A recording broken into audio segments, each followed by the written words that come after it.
Linda, you know it's my wedding tomorrow, right? I heard that you were working today. Just what are you thinking? Are you even preparing for tomorrow? Don't embarrass me at the wedding, all right? Good morning, Jenny. It's not like I'm gonna host the wedding or anything, so it shouldn't be strange that I'm working today.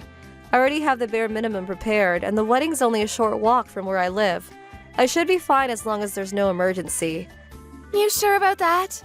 Why are you even working on a Saturday? Are you that slow at work?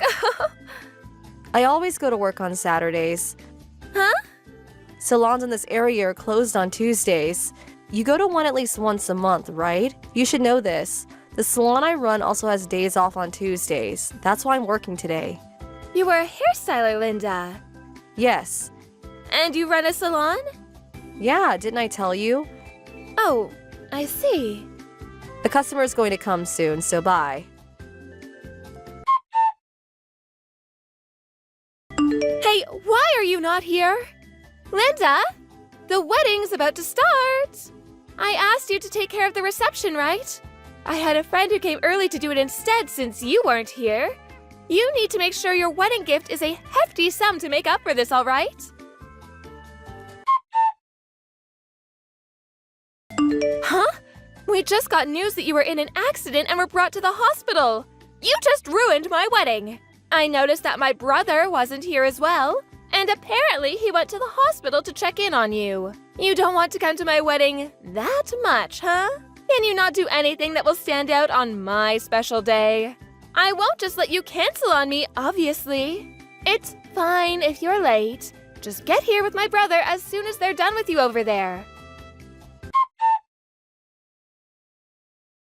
Hey, you're still not here. The feast is about to start. My brother's there as well, right? You're making a mess of my wedding. If you don't come, pay me $30,000 for your wedding gift, all right? Oh, $30,000? Oh, finally you replied. If you're going to pay $30,000, then it's fine if you don't come. There's no taking it back, all right? Pay me the money. The wedding was stopped midway because of you. My fiancé is even threatening to break off the engagement. What are you going to do about this? If you feel even a tiny bit guilty, then pay me $30,000. Jenny, will you stop texting Linda? Oh, Thomas, why didn't you come to the wedding? I know you were worried about your wife, but couldn't you have returned to the wedding after checking in on her for a little bit? You were probably stopped by Linda, right? But you have to be tough and refuse at times like that.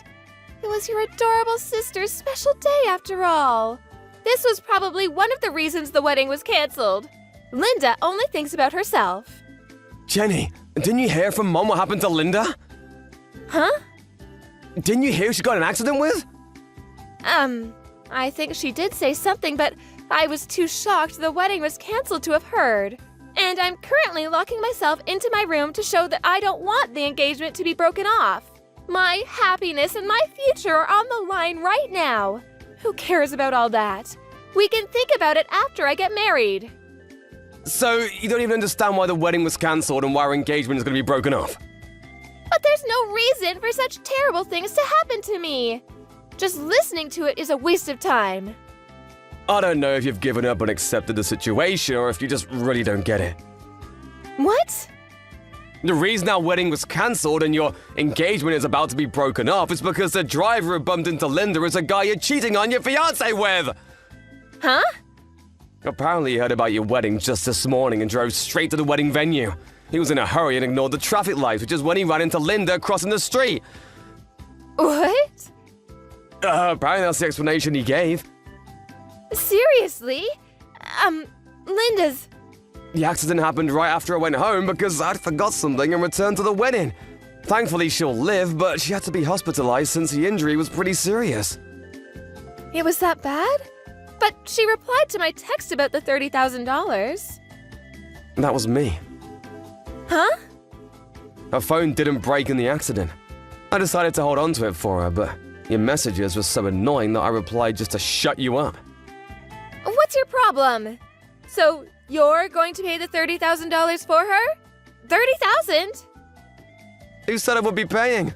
Nothing in my reply implied that I would be paying $30,000. What? Besides, no matter how long you lock yourself in your room, you can't stop the engagement being broken up anymore. You have no right to refuse now that everyone knows you were cheating.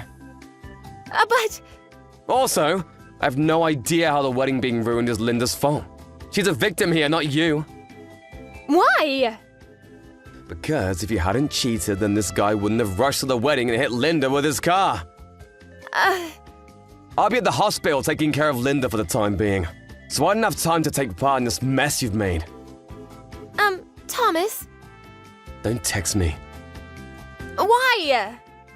I don't want to talk to you. Don't come to my house either. I don't want to see your face. Linda! You're better now, right? Why don't you reply to my texts? If you can't just read them, all right? Lend me $50,000 as soon as possible.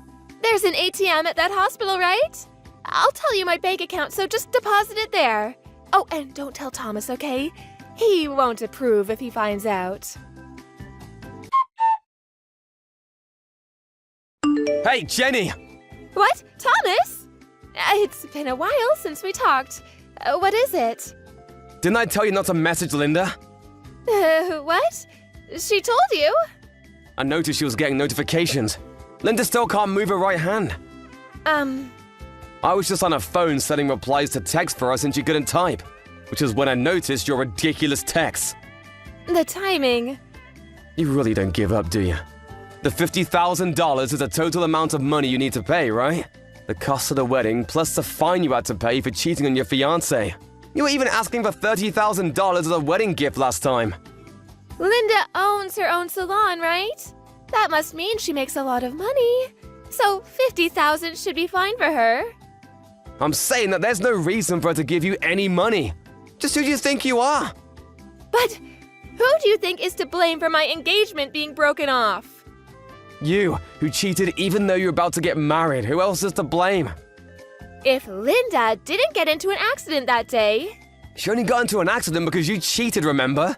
Stop trying to put the blame on others and act as if you did nothing wrong. Then you pay me $50,000. What? Isn't it the older brother's job to help out his younger sister? I said, stop acting as if you did nothing wrong. I'm just asking you to lend me some money because I don't have any. Why, you? The guy you were cheating on your fiancé with admitted his mistakes and is ready to pay for it. Huh? What do you mean? He promised to pay the fine your former fiancé is asking from him. He's also going to pay for Linda's hospitalization fees and a loss of salary while she's unable to work. Quite different from you. Does that mean he'll probably pay me the $50,000 for me if I ask him, right? Oh my god, I should have asked him from the start. You probably won't be able to contact him anymore. What? The lawyer who mediated for us said he had a change of heart and quit his job to go back to his hometown. What? Apparently he sent you a farewell message or email of some sort. You didn't look at it yet? Oh, I was blocking him. What, you blocked him? I heard he was coming to barge into the wedding. I got mad at him for trying to ruin my happiness, so I blocked him out of spite. I haven't unblocked him since. I see. Well, that's it, really. Mom and Dad probably already told you, but you should take responsibility of your own actions. But it's $50,000! How am I supposed to make that much money? Don't ask me. I don't have the money! It's not my problem. Bye! Thomas!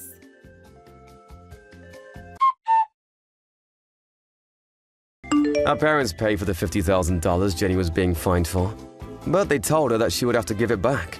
Jenny kept complaining about how she wouldn't be able to give it back and locked herself in her room. "If you don't have any money, then work," shouted her dad. He didn't tolerate Jenny's nonsense and got her a job at a nearby factory. She uses the salary she earns there to pay her debt little by little. By the way, Mom is the one who manages her salary. Jenny works hard labor day and night, and never does she stop crying about it. She doesn't know that her parents will cut ties with her as soon as she pays back the money. Thank you for watching. Please subscribe and hit the like button. See you next time.